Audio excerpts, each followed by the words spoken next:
की ते आपण फक्त रोज बघतो, ऐकतो, जाणवतो, पण थांबवत नाही. अहो थांबवणं तर सोडाव, तोंडातून एक शब्दही काढत नाही. का? याला जबाबदार कोण? याला जबाबदार कोण? याला जबाबदार कोण? याला जबाबदार कोण? स्वागत आहे तुम्हा सर्वांचं ज्या देशात स्त्रियांवर अन्याय अत्याचार होतात.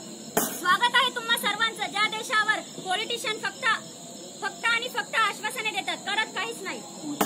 स्वागत आहे तुमचं तुम्हा सर्वांचं ज्या देशात प्रत्येक कुटुंबात एक व्यक्ती अशी असते ती स्त्रियांना म्हणते तुझी स्वप्न कॉम्प्रोमाइज कर. कॉम्प्रोमाइज. एक दिवस असा येईल ज्या दिवशी आम्ही सुद्धा आमच्या पायावर उभं राहून दाखवू आणि त्या दिवशी या समाजाला त्यांचे विचार बदलावेच लागतील. नाही. समाजात स्त्रियांबाबतचे हे विचार कधीच बदलणार नाही. हे असंच होतं, असंच आहे आणि असंच राहणार.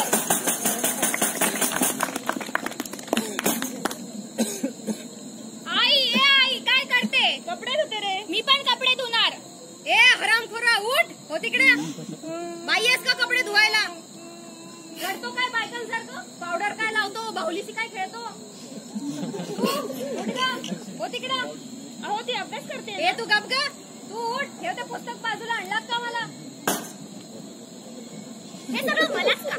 जन्माला आले म्हणून नाराज का? घरातल्यांना आवड त्याचीच का? कामाबद्दलची अपेक्षा फक्त माझ्याकडूनच का?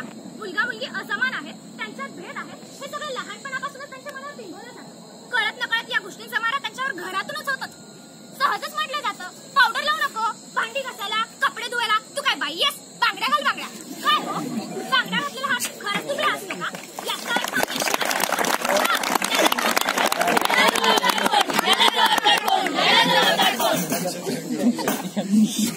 आई मला पैसे पाहिजे. आई मला पण पैसे पाहिजे. पैसे? तुला कशाला पाहिजे पैसे?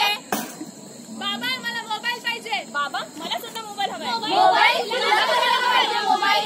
आई मला गाडी पाहिजे. आई मला पण गाडी पाहिजे. गाडी? तुला कशाला पाहिजे गाडी? बाबा मला शिकायला बाहेर गावी जायचंय. बाबा मला पण शिकायला बाहेर गावी जायचंय. बाहेर गावी? तुला कशाला जायचंय बाहेर गावी? अरे बेटा मला सांग, तू बाहेर गावी जाऊन करणार काय? करणार काय? 10-12 लाख खर्च होणार. खर्च होणार. परत आली की तुझं लग्न होणार. लग्न होणार. लग्नात हुंडा द्यावा लागणार. हुंडा द्यावा लागणार. मग तू सासरी घुमून फिरून जर तुझ्या लग्नावर येणार असेल तर तू लग्न कर, बापाचा आशीर्वाद घे आणि सुखी राहा. बघितलं ना मंडळी, मुलगी जन्माला आली म्हणून कशी निराशा व्यक्त केली जाते. मुलांचे सगळे हट्ट पुरवले जातात, पण मुलींना मात्र मन मारून जगावं लागतं. ज्या वयात मुलींनी स्वतःसाठी, देशासाठी, समाजासाठी काही करण्याची वेळ असते, अशा उमेदीच्या काळातच तिचं लग्न लावून दिलं जातं आणि तेथूनच प्रवास सुरू होतो दुसऱ्यांची मने सांभाळण्याचा. स्वाती श्री गणनायकं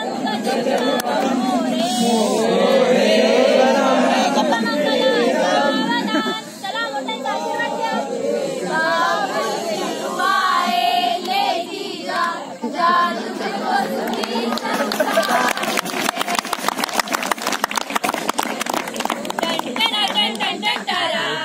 चलती है क्या लो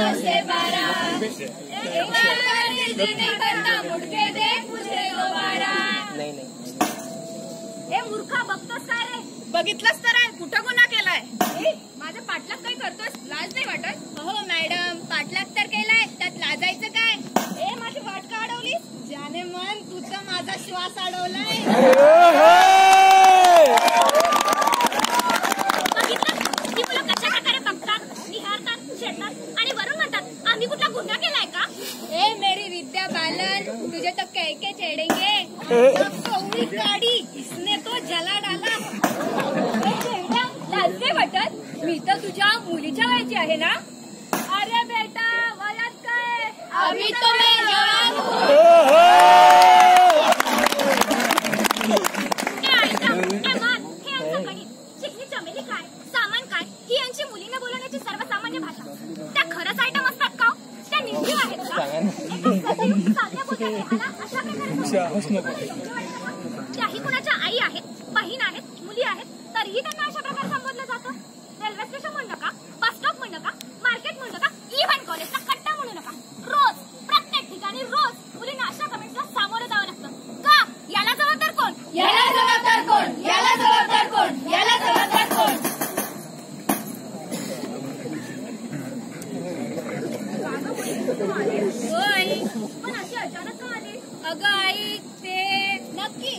काहीतरी केलं असणार. असं होय. नाही नाही, तिचं बाहेर लफडं असणार. असं होय. लग्नाला 2 वर्ष झाली तरी मुलं बाळ नाही. असं होय.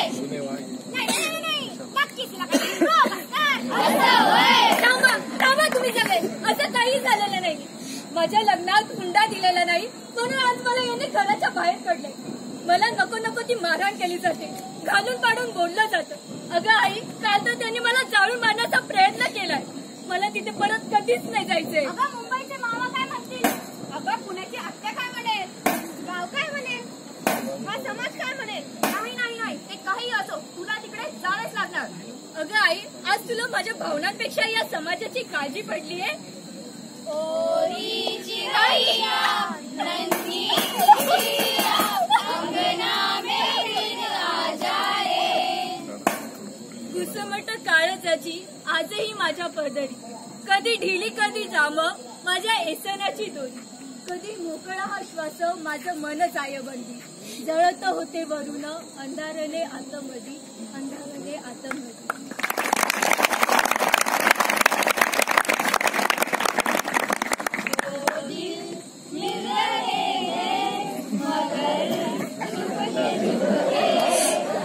काय आयटम दिसते ना? काय बोलायचं?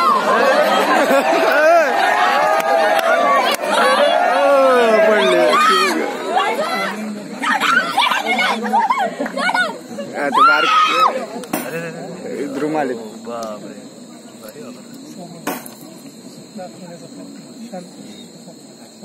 मंत्री साहेब, अजून एक बलात्काराचं प्रकरण, यावर तुमचं काय मत आहे? राम राम राम राम राम. ती मुलगी त्या मुलासोबत नाचत होती आणि गाणं होतं मुन्नी बदनाम हुई. बघा बघा, मुन्नी बदनाम हुई डार्लिंग तेरे लिए. आणि मुन्नीने घातले होते छोटे कपडे. याचा अर्थ असाच की मुन्नीलाच वाटत होतं तिचा बलात्कार व्हावा म्हणून. म्हणजे मुलीने मोठे कपडे घातले असते तर तिचा बलात्कार झाला नसता का? अर्थातच उलट तिचा सत्कार झाला असता. म्हणजे नाही असं नाही. रिपोर्टर्स आहेत, कोर्ट कचेरी आहे, बघू काय म्हणतात ते. बघितलं मंडळी, ही आमची बलात्काराची घटना. हा जो बलात्कारी आहे तो दिवसा रात्री कधीही कुठेही फिरू शकतो, पण स्त्रीने मात्र 7च्या आत घरात. हा कुठला न्याय हो? आणि छोटे कपडे घातले म्हणून बलात्कार झाला असे म्हणणाऱ्यांनो, सरळ एकदा विचार करा की लहान मुलीपासून ते पूर्ण कपडे घातलेल्या म्हाताऱ्या बायकांपर्यंत बलात्कार होतात. मग इथे प्रश्न फक्त कपडेचा नसून प्रश्न आहे तो पुरुषी मानसिकतेचा. का? याला जबाबदार कोण? याला जबाबदार कोण? याला जबाबदार कोण? याला जबाबदार कोण? गर्भलिंग निदान केंद्र स्टेप 1 कजक. नमस्कार डॉक्टर मॅडम. नमस्कार. काय मग, काय खुशखबर? कुणीतरी येणार ग, कुणीतरी येणार ग. काय मग, नव्या नावचा भाऊ आले. अभिनंदन, तुमच्या घरी मुलगा जन्माला येतोय. काय? मुलगा जन्माला येतोय? वंशाचा दिवा जन्माला येतोय?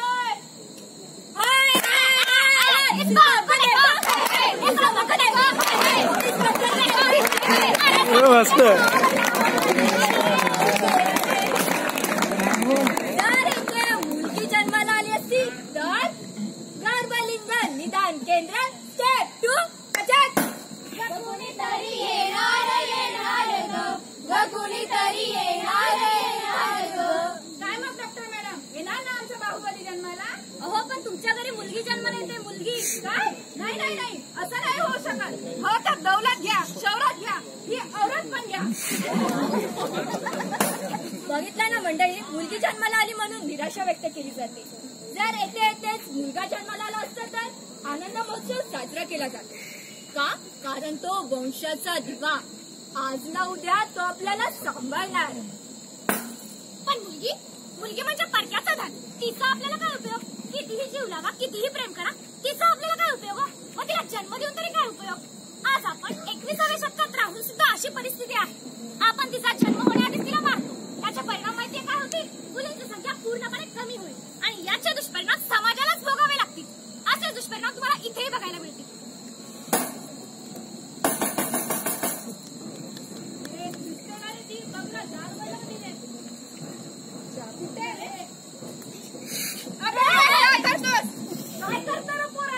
अरे पाटलाच्या घरी पोरगी आहे म्हणा. इंटरव्ह्यूला आलं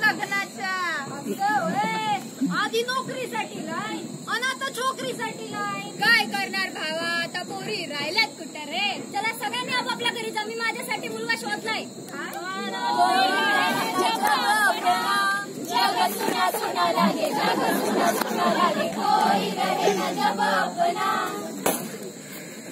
चल रे धोंडू. शुभमंगल सावधान, शुभमंगल सावधान, शुभमंगल सावधान. बाबा लगीन. रिजेक्ट. माझं बाळ मारलं या लोकांनी. हे सगळं मलाच का? समाजाची सारी बंधनं मलाच का? सहनशीलतेची अपेक्षा फक्त माझ्याकडूनच का? सातच्या घरात फक्त मलाच का? गळ्यात मंगळसूत्र फक्त माझ्याच का? हातात बांगड्या फक्त माझ्याच का? लाचारीचं हे जगणं फक्त मलाच का? रडणं फक्त माझ्याच नशिबी का? एवढं सगळं असून सुद्धा समाजाचा दृष्टिकोन स्त्रियांबद्दलचा एवढा वाईट का? एवढा वाईट का? एकीकडे बघितलं जातंय या मुलांना लग्नासाठी मुलगी मिळत नाही, पण तिचा विचार कोणी केलाय का? तिचं बाळ मारलं गेलं.